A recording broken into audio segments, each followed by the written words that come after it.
What is going on, guys? Today we are back with another video. You guys know what type of reactions these are.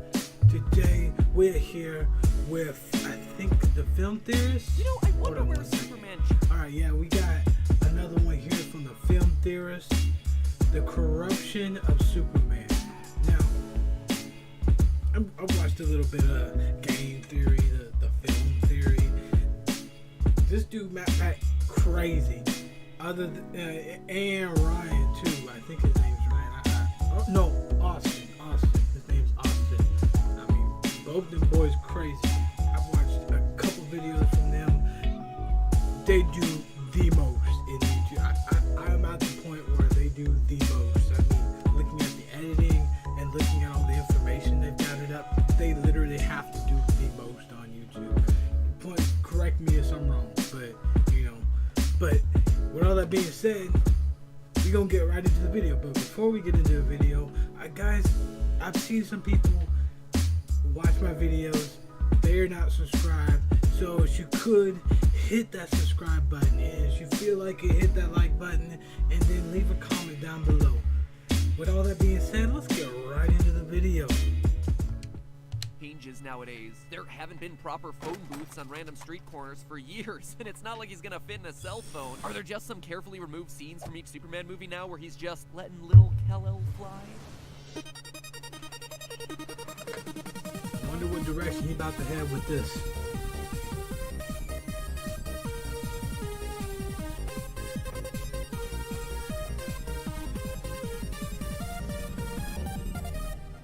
Hello, Internet! Welcome to Film Theory, where we strive to be the internet's most ethical fictional conspiracy theory show. So there's a lot of Spider-Man stuff happening right now. There's the new Spider-Man like PS4 ridiculous. game, Enter the Spider-Verse, later this year, and as such, I've been rewatching the old Sam Raimi Spider-Man movies to search for theory fodder. And you know what caught my attention looking through all that? J. Jonah Jameson, one of the single best characters in all of comic fiction. Not only is he hilarious in those movies, Spider-Man wasn't attacking the city. He was trying to save it. That's slander. It is not. I resent that. Slander is spoken. In print, it's libel. what really struck me this time was his commitment to his journalistic integrity. Green Goblin flies through the window and practically sets all of JJ's offices on fire, clutching him by the throat and demanding that he tell him who takes Spidey's pictures for the Bugle. Peter Parker is literally right there outside his office, the two of them just having gotten into a fight. And what does J. Jonah do? Who's the photographer who takes the pictures of Spider-Man? I don't know who he is. His stuff comes in the mail. You're lying! He lies to Green Goblin's face. For as harsh as he can be, he protects the anonymity of his sources and his employees with his own life. It's truly the mark of a heroic journalist. All of this got me thinking about other superhero reporters, specifically the most famous one of them all, Superman. When Superman puts on those magic glasses, he becomes mild-mannered Clark Kent, star reporter for the Daily Planet. Well, maybe star reporter is overselling his role a bit. I logged into your Dropbox to find copy. There's copy, all right. Nothing about football. Nothing about, friends of the Metropolis Library. Throughout Batman v Superman Dawn of Justice, we start seeing the inner workings of the Daily Planet, and, well, the way they treat the news is a bit concerning. When the planet was founded, it stood for something, Perry. And so could you if it was 1938, but it's not 1938. Nobody cares about Clark Kent taking on the Batman. Well, they did care about it until they saw this movie. Ha ha! Self-awareness for the win. But seriously, with behavior like that, would the Daily Planet be considered a good ethical newspaper? Or is it just a whole lot more fake news? I mean, Perry White is no J. Jonah Jameson, and usually that's seen in a good way, but is it really? So today I'm taking a deep dive into the icy pool of superhero journalism in an effort to determine whether Superman, the icon of truth, justice, and the American way, is working for a company that's just as sleazy as the criminals he's working to put behind bars. Now, obviously I can't go accusing one of the most iconic fictional papers of being unethical without setting up a few rules first. So I turned to the experts. The Society of Professional Journalists, in their mission to protect and improve journalism, has created some very clear guidelines for journalistic ethics. The rules fall into one of 4 main categories: seek the truth and report it, minimize The harm. things they go after, man. This stuff is crazy. Like, who's thinking of this? And that's what makes it. That's what makes the film theorist, the game theorist, or game theory one of the best few like channels on. Oh, Rick, Rick, Rick, on YouTube. It's crazy. I mean, he's right up in there, man.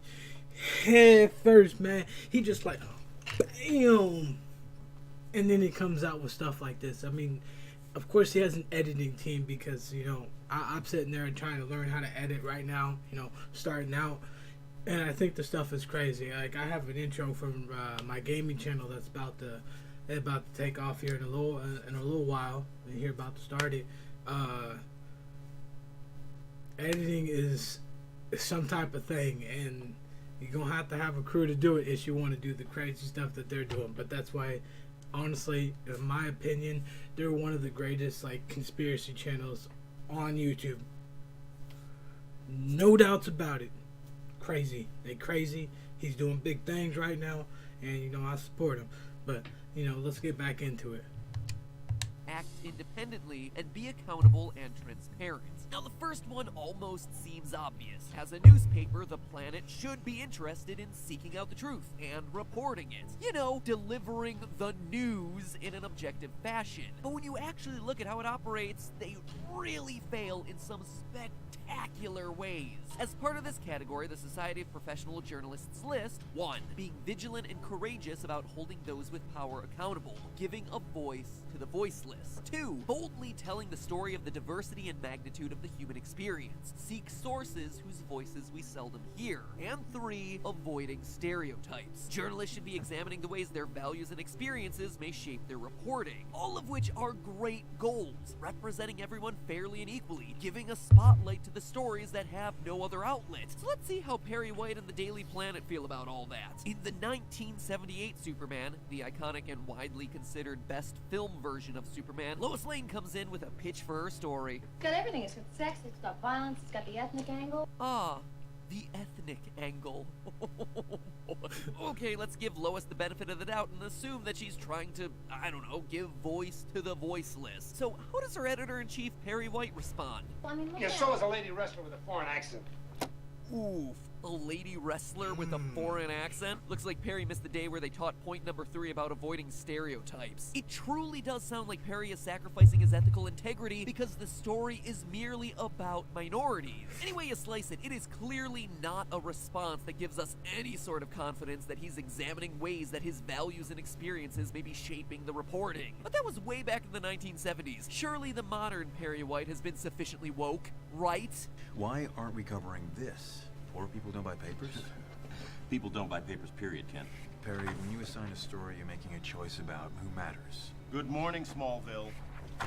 The American conscience died. And the problems don't just exist in the stories that Perry is selecting, but also how he's encouraging those stories to be framed. Another tenet of the Society is to, quote, provide context, take special care not to misrepresent or oversimplify in promoting, previewing, or summarizing a story. And what's the thing that we hear repeatedly throughout the original Superman film? Perry White's official motto that he teaches all his reporters? A good reporter doesn't get great stories, Jimmy. A good reporter Makes them great. Regardless of whether you're stuck with the slogan-slinging 70s stereotyping Perry White or the modern DCEU's random story assigning Perry White, working at the Planet has always seemed to be an ethical minefield. Now, you're probably thinking that Perry, in both of these cases, is just trying to do what's best for the Daily Planet, making money and selling more copies, but that is exactly why this code of ethics exists in the first place, to show reporters where the line exists between a good story and being a good journalist. Point number 2, minimize harm. So this sounds like it should be a really simple task for a newspaper that unwittingly employs a superhero, but this principle is actually based on the need to balance the public's need for information against the potential harm or discomfort discomfort that information getting out could cause them. It basically boils down to whether the public knowing a certain piece of information is going to be better or worse for them, and also whether revealing that information is harmful to the private citizen it belongs to. This is Throughout Batman v crazy. Superman, we witness Perry White repeatedly shutting down Clark's attempts at an expose on Batman, a man who is, for all intents and purposes, an out-of-control vigilante.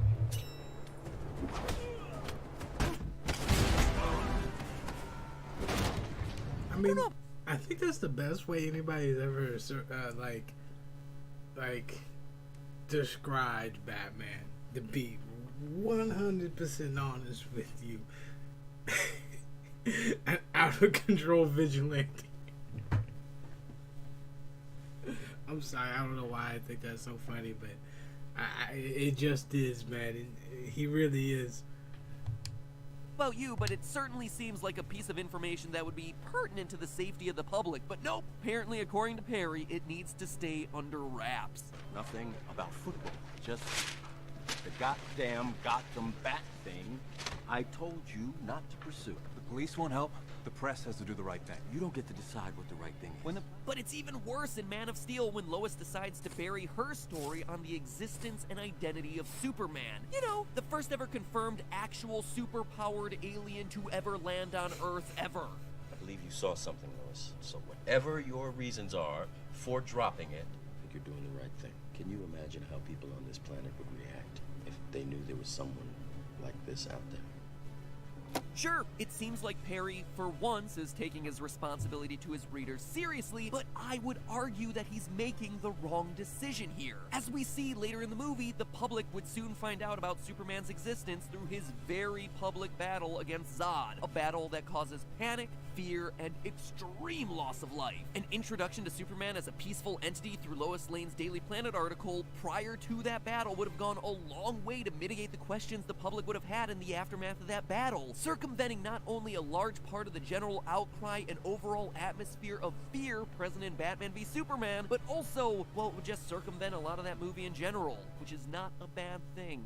But really, those two categories are nothing compared to the massive ethical violations in the Act Independently and Be Accountable and Transparent sections. When it comes to acting independently, of the 5 rules listed on the Society's website, the Daily Planet breaks the following 4. 1. Avoiding conflicts of interest, real or perceived, disclosing unavoidable conflicts. 2. Refusing gifts, favors, fees, free travel, and special treatment, and avoiding political and other outside activities that may compromise integrity or impartiality, or may just damage credibility. 3. Being wary of sources offering information for favors or money. Not paying for access to news. Identifying content provided by outside sources, whether paid or not. And finally, point number 4, denying favored treatment to advertisers, donors, or other special interests, and resisting internal and external pressure to influence coverage. And most of these ethical standards are put through the shredder by Perry White assigning Clark what seems to be yet another seemingly random story in the middle of Batman v Superman.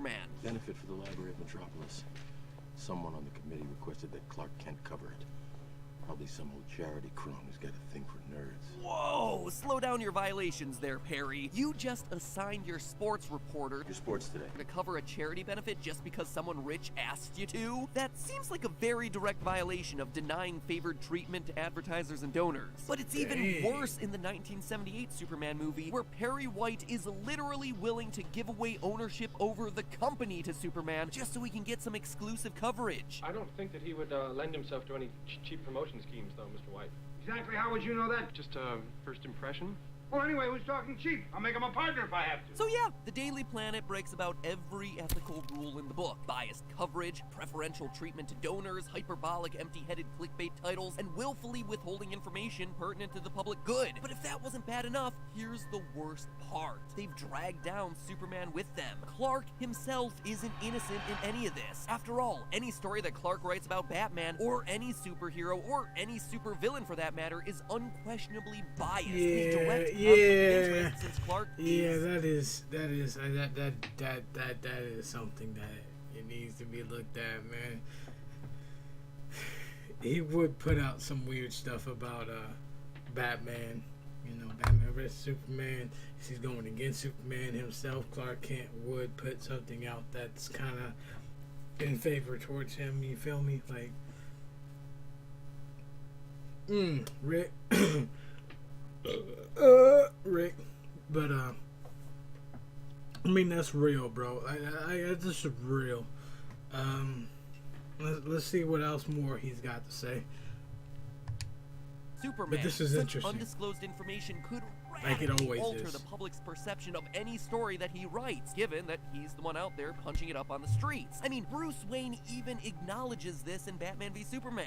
The Daily Planet criticizing those who think they're above the law is a little hypocritical, considering every time your hero saves a cat out of a tree, you read a puff piece editorial about an alien. Clark makes things worse for Lois Lane, too, providing her with gifts, favors, fees, free travel, and special treatment, all of which could radically alter her bias in stories about not just Superman, but also all of Superman's enemies. In Superman Returns, true to the title of the movie, Superman leaves, and then he returns. It's actually a very accurate title. But in the interim while he's gone, Lois's connection with the Man of Steel and her frustration with her romantic partner up and leaving without any notice causes her to write an article titled Why the World Doesn't Need Superman. An article which wins her a Pulitzer Prize. You think that would have been written had she not been all lovey-dovey with the boy in blue? Certainly not. You think that the Pulitzer Prize judges would have given her an award for journalism had they known that she was shtuppin' soups? Definitely not. Every time that Clark puts his fingers on a keyboard, he is lying to the American people about his process, about what he knows, and about what he's thinking. He weaves tales. But that's crazy, you know, like, the idea that, man, like, somebody that's, you know, let's take this in for example, like, Superman himself being who gives you the news. The thought of that is, like, Illuminati conspiracy type stuff. Like, that's just crazy to me. I don't know. You can take it as you will, you know. Leave a comment down below to let me know what you think, because that is kind of crazy to me, because, I don't know, Illuminati, you know, feel me? To conceal his identity and his biases, leaving the people of Metropolis in the dark. And here's the kicker. He knows it. That's why he's working at the Daily Planet in the first place. I gotta find a job where I can keep my ear to the ground, where people won't look twice.